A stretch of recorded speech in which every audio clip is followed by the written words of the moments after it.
I moved into Willow Creek Villas for peace.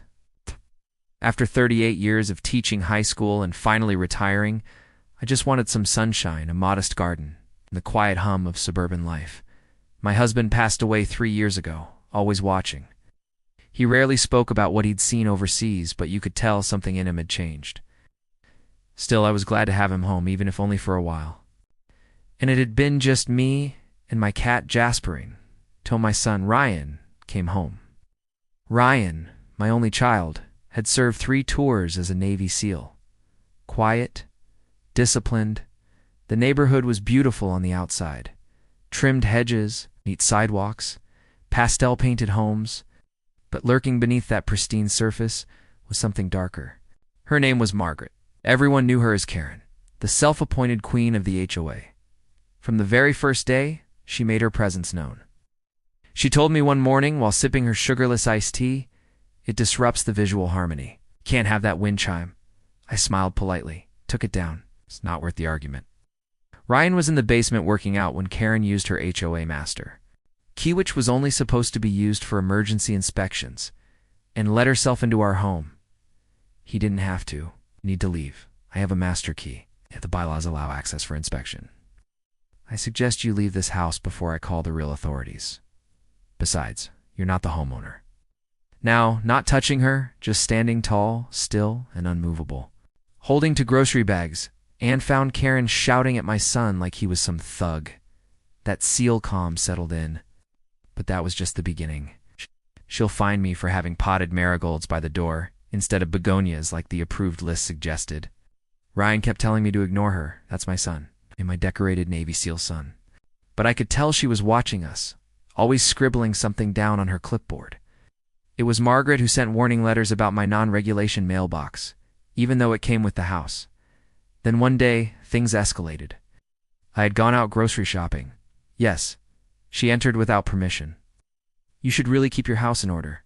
This is a violation of privacy, trespassing, abuse of position, and possibly even unlawful entry. I suggest you go home, abusing power with master key access." Now, an internal audit found numerous misuses of HOA funds, and legal proceedings followed. Free. People have begonias and marigolds, wind chimes, flags, even welcome mats with actual personality.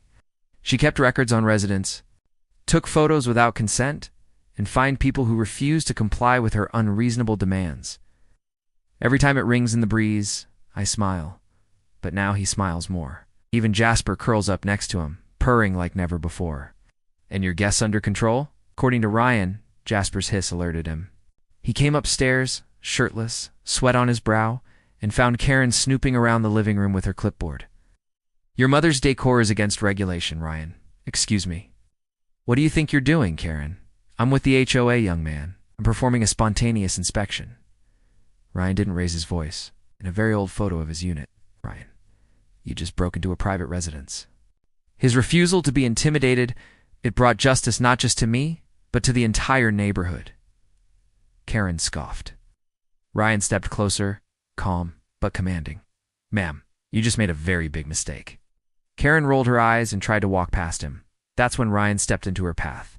She panicked, tried to shout. "That's when I walked in, Ryan. What's going on?" Alarmed. "She let herself in, Mom. Used a master key." Karen turned to me and sneered, "Guest." I replied, my voice growing cold. Karen's face paled slightly. "He's a what?" Ryan walked over, calmly pulled his ID from a drawer and showed her his military credentials. "Special Ops badge. This isn't just about you being rude anymore," he said. She left without another word. But Ryan wasn't done. That night, he filed a complaint with the sheriff's department and with a local investigative journalist who covered HOA corruption.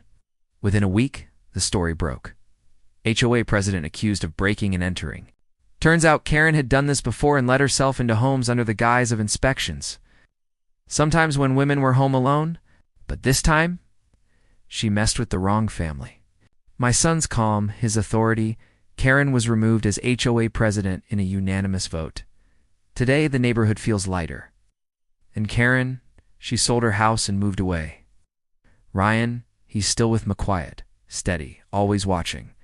And as for me, I put my wind chime back up, because it's more than just a sound. It's a symbol, of peace, of justice, and of a son who stood tall when it mattered most.